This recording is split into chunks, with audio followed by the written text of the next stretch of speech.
నమో వెంకటేశాయ. ఓం నమో వెంకటేశాయ. మునుల తపమున్నదే అనే కీర్తన. ఈ కీర్తనలో అన్నమాచార్యుల వారు చెప్పదలచినది ముఖ్యంగా ఏమిటంటే, శ్రీ వెంకటేశ్వరుని సన్నిధియే మొత్తం మానవాళికి పరమావధి అనియు, ఆతని శరణువేడుటయే గతి అనియు, మునుల తపస్సుకు కేంద్ర బిందువు ఆ దేవదేవుని ఆశ్రయమేననియు ఉద్బోధిస్తున్నారు. నరహరి నామము నాలుకపై నుంచగలిగితే, అంటే ఎల్లెడలా శ్రీవెంకటేశ్వరుని స్మరించగలిగితే ఇక ఎవరి దయాదాక్షిణ్యాలు అవసరం లేదంటున్నారు. ఒక్కసారి శరణు వేడితే చాలు, మన జీవనాడి అయిన ఆ పరమాత్మ కాపాడగలడు అంటున్నారు. ఆ మాధవుడు మనసులోనే ఉన్నప్పుడు ఇక వెనుదిరిగి చూడనవసరం లేదనియు, ఎత్తుకే ఎత్తైన అందరూ ఆరాధించే ఆ భగవంతుడే భక్తులు తలవగానే వచ్చి రక్షించగలడంటున్నారు. లోకరక్షకుడైన ఆ శ్రీవెంకటపతియే దగ్గరగా ఉన్నప్పుడు ఇహపర బంధాలను గురించి చింతించనవసరం లేదనియు, ఆయనే దేవుడు, ఆయనే మార్గము అనియు, కావమంటే కాచేటి దైవమనియు, ఆయన శరణుగోరి సుఖపడమనియు మనకు సెలవిస్తున్నారు. మరి ఇటువంటి ఆధ్యాత్మిక సంకీర్తన ఇప్పుడు ఆలపించుకుందామా? మునుల తపమునదే మూలభూతియదే, మునుల తపమునదే మూలభూతియదే, వనజాక్షుడే గతి వలసినను. మునుల తపమునదే మూలభూతియదే, వనజాక్షుడే గతి వలసినను. మునుల తపమునదే మూలభూతియదే, వనజాక్షుడే గతి వలసినను. వనజాక్షుడే గతి వలసినను.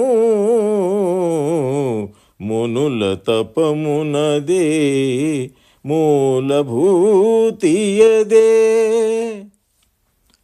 నరహరి నామము నాలుకనుండగ, పరమొకరి నడుగ పనియేలా. నరహరి నామము నాలుకనుండగ, పరమొకరి నడుగ పనియేలా. చిరపుణ్యమునదే జీవరాక్షయదే, చిరపుణ్యమునదే జీవరాక్షయదే, సరుగగాచు నొకసారే నుడిగినా. చిరపుణ్యమునదే జీవరాక్షయదే, సరుగగాచు నొకసారే నుడిగినా. మునుల తపమునదే మూలభూతియదే, వనజాక్షుడే గతి వలసినను. మనసులోననే మాధవుడుండగ, వెనుకొని ఒకచో వెదకగనేటికి. మనసులోననే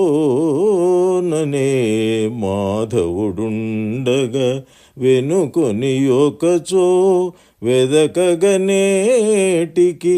కొనకు కొనయదే కోరెడిదదియే, కొనకు కొనయదే కోరెడిదదియే, తనుదారక్షించు తలచినను. కొనకు కొనయదే కోరెడిదదియే, తనుదారక్షించు తలచినను. మునుల తపమునదే మూలభూతియదే, వనజాక్షుడే గతి వలసినను.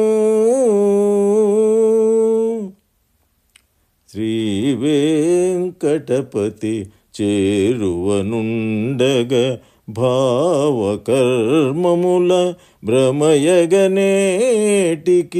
శ్రీ వెంకటపతి చేరువనుండగ భావకర్మముల భ్రమయగనేటికి దేవుడు నతడే తెరువు నదియే దేవుడు నతడే తెరువు నదియే కావలనంటే కావకపోడు దేవుడు నతడే తెరువు నదియే కావలనంటే కావకపోడు మునుల తపమునదే